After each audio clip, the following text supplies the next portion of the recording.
In this video, I'm going to share to you on how we can use the end button on our keyboard. So let's get started.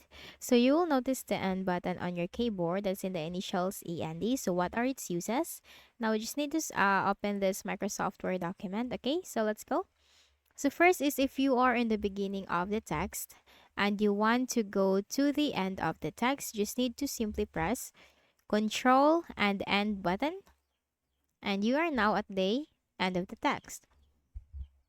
And then suppose we are going to select the whole text, so we just need to place the cursor on the beginning of the text.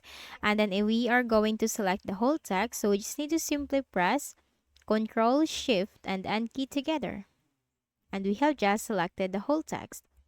And suppose I am on the beginning of the line and I want to go to the end of the line of the first line, I'm just going to press the End button. And the cursor is right here on the end of the first line.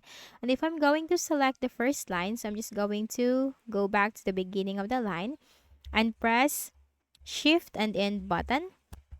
And the first line will be selected. Okay?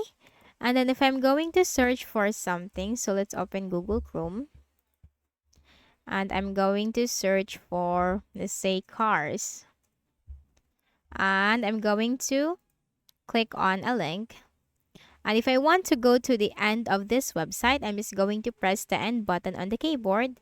And I am right here on the end of the website. Okay, so that's it. That's how you can use the end button on your keyboard. So I hope this video helped you. Kindly please do not forget to hit the like button and subscribe to this YouTube channel for more tutorials like this. Thank you for watching.